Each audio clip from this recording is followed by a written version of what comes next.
آج ہمارا اپنی ٹاپک کی طرف ہمارے پیارے آقا علیہ الصلوۃ والسلام کی مبارک اولاد کرام کے بارے میں سنیں گے۔ ناظرین، اس بات پر اکثر تاریخ لکھنے والوں کا اتفاق ہے کہ پیارے آقا علیہ الصلوۃ والسلام کی اولاد کرام کی تعداد 6 ہے۔ 2 صاحبزادے حضرت قاسم و حضرت ابراہیم اور 4 صاحبزادیاں حضرت زینب، حضرت رقیہ، حضرت ام کلثوم اور حضرت فاطمہ رضی اللہ تعالی عنہم۔ لیکن بعض مورخین نے یہ بیان فرمایا ہے کہ آپ کے ایک صاحبزادے حضرت عبداللہ بھی ہیں، اور طیب، مطیب، طاہر اور مطہر، یعنی یہ 4 القاب جو ہیں یہ حضرت عبداللہ کے القاب تھے، اور یہ سب کوئی علیحدہ بیٹے نہیں تھے۔ تو اس قول کی بنا پر آپ کی مقدس اولاد کی تعداد 7 ہے، یعنی 3 صاحبزادے اور 4 صاحبزادیاں۔ پیارے آقا علیہ الصلوۃ والسلام کی ساری اولادیں ام المومنین حضرت سیدہ خدیجہ بنت خویلد رضی اللہ تعالی عنہا کے بطن سے پیدا ہوئی، سبحان اللہ، سوائے حضرت ابراہیم رضی اللہ تعالیٰ عنہ کے۔ اسی لیے حضرت خدیجہ کو سیدوں کی نانی جان بھی کہا جاتا ہے۔ آپ رضی اللہ تعالیٰ عنہ یعنی حضرت ابراہیم رضی اللہ تعالیٰ عنہ ام المومنین سیدہ ماریہ قبطیہ رضی اللہ تعالیٰ عنہ کے بطن سے پیدا ہوئی۔ آپ کے گھر میں جو سب سے پہلی اولاد ہوئی وہ آپ کے صاحبزادے حضرت قاسم رضی اللہ تعالیٰ عنہ ہے۔ آپ حضرت بی بی خدیجہ رضی اللہ تعالیٰ عنہ کی آغوش مبارک میں اعلان نبوت سے قبل پیدا ہوئی۔ جمہور علماء کا یہی قول ہے کہ یہ پاؤں پر چلنا سیکھ گئے تھے کہ ان کی وفات ہو گئی۔ کچھ کے نزدیک 7 ماہ اور کچھ کے نزدیک 17 ماہ اور کچھ کے نزدیک 2 سال کی عمر میں آپ رضی اللہ تعالیٰ عنہ کا انتقال ہوا۔ آپ ہی کی طرف نسبت کر کے نبی پاک علیہ الصلوۃ والسلام کو ابو القاسم کہا جاتا ہے۔ آپ کے دوسرے صاحبزادے حضرت عبداللہ رضی اللہ تعالیٰ عنہ ہیں۔ آپ مکہ مکرمہ میں اظہار نبوت کے بعد پیدا ہوئے، 2 سال سے کم عمر میں آپ کا بھی انتقال ہو گیا۔ آپ کو طیب و طاہر کے القابات سے بھی یاد کیا جاتا ہے۔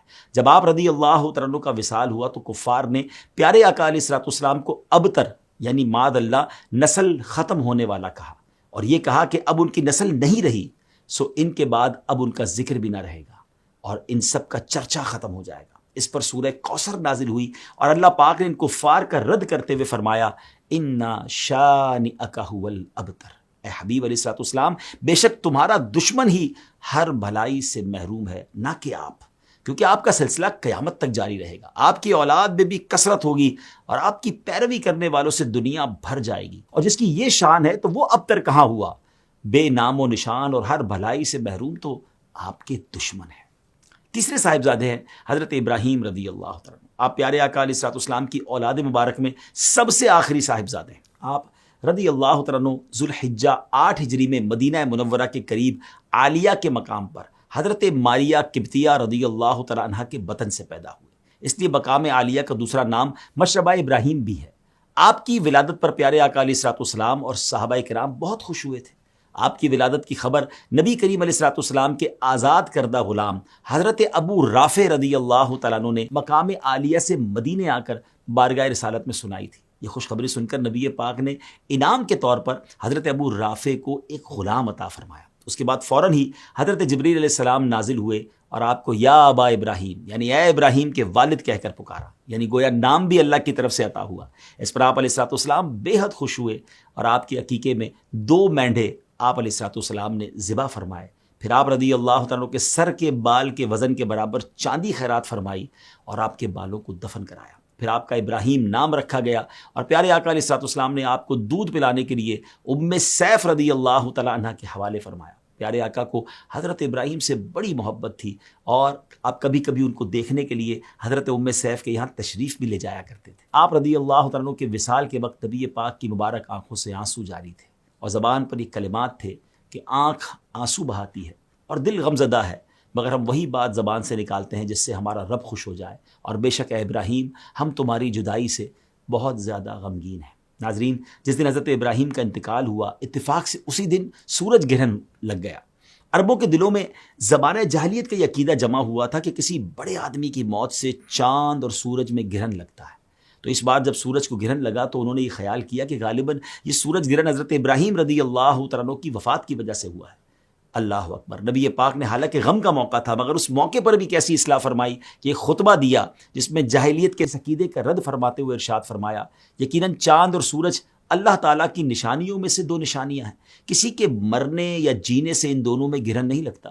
جب تم لوگ گرہن دیکھو تو دعائیں مانگو اور نماز کسوف ادا کرو یہاں تک کہ گرہن ختم ہو جائے۔ آپ نے یہ بھی فرمایا کہ میرے فرزند ابراہیم نے دودھ پینے کی مدت پوری نہیں کی اور دنیا سے چلا گیا، اس لیے اللہ تعالیٰ نے اس کے لیے جنت میں ایک دودھ پلانے والی کو مقرر فرما دیا ہے جو دودھ پلانے کی مدت تک اس کو دودھ پلاتی رہے گی۔ ناظرین، یہ تھے نبی پاک علیہ الصلوۃ والسلام کے 3 صاحبزادے جن کے بارے میں ہم نے سنا۔